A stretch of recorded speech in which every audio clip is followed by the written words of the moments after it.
Forget your roots, they'll still be there. Written by Khatzumoto, posted in December of 2012.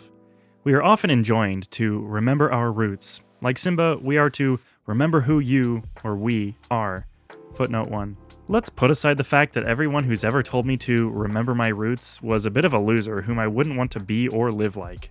End footnote. People who forget their roots are considered shallow and evil. I remember once reading some UK forum post, don't ask, about how Catherine Zeta-Jones was too good to speak in an English or Welsh accent and had forgotten where she came from. Footnote 2. Similar deal for Christian Bale. End footnote. Jennifer Lopez assures us she's a good person because she's still Jenny from the block, adding that, no matter what, I know where I came from. Really? Who are these people constantly opposing change? Remember my roots? What are you, a botanist? What am I, a farking tree? What, I live in an arboretum now? All this time I thought I had legs for going places, but no, it was roots, and they need me to remember them? Because what, otherwise? Because here's where it gets interesting. These same schmuckwads angrily reminding us to remember our roots are also the first to sharply tell those demonstrating symptoms of radical amnesia, root forgetfulness for the Saxonly inclined. Of deracination to 1. Remember who you are, and that 2. You'll never be X no matter what you do. Well, if 2 is true, then problem solved, right? If you can never transcend your roots, then it's okay to forget them because they'll always be there.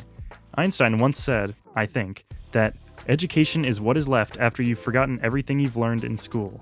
Well, perhaps your roots are what's left after everything has been done to forget or suppress them. Or not, I don't know. I'm just saying I'm living in Japan but eating chapatis on a near daily basis. Something Rudy is up, smiley face. Am I anti-roots? No, absolutely not. Tanzania prioritizing Swahili? Awesome. Ireland promoting Gaelic? Hibernially awesome. Welsh in Wales? Wicked. Because forcing people to abandon their roots, which is, of course, what happened in those countries and many others, is just as wrong as forcing people to stick to them exclusively and unwaveringly. Wronger, actually. Sick and wrong. It was and is an evil thing done by evil people. So does that mean we shouldn't freely choose to go balls to the interior wall in learning Japanese and other dialects of humanese? I mean, was Patrick Stewart supposed to remember his roots and persist in speaking in a Yorkshire accent for the rest of his life, come heck or Star Trek? Is that keeping it real? Is that representin'? Is he a sellout? Just what did he sell and to whom? Was it so valuable that it was worth a life of, frankly, rather difficult and unremunerative manual labor? Like a famous English teacher from China once said, footnote 3. Yes, I know the quote is from a Shady McShadeson and Sons website. This is not an endorsement of their content, existence, whatever. They're just the source of a quote that I read like 7 or 8 years ago. We don't have to like or even agree with people to quote them. If you only read people who agreed with you, you'd have nothing left to read, mate. In fact, you couldn't even read your own writing, smiley face. End footnote. If you have beef with a certain group of people, if you hate them, then all the more reason to learn their language so you can, watch their TV shows. Footnote 4.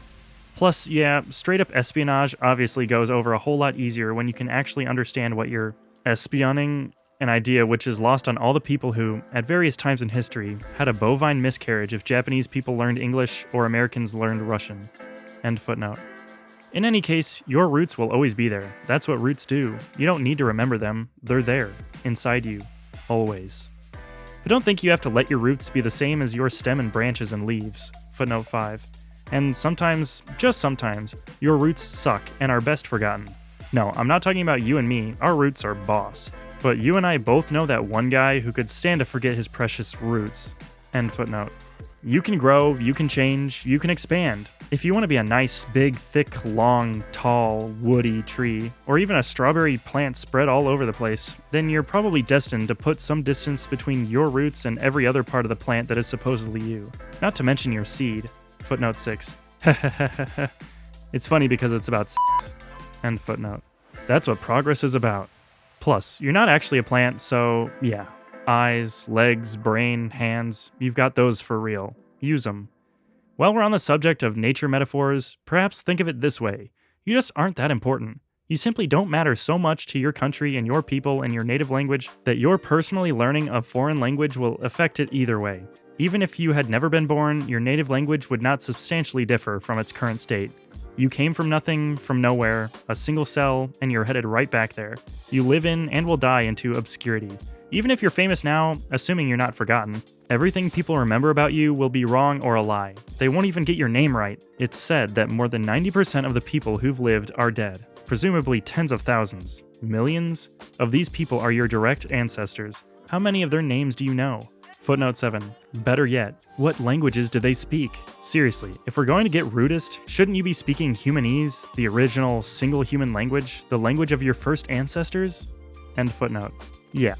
And you're worried about what language the cartoons you watch are in. Come now.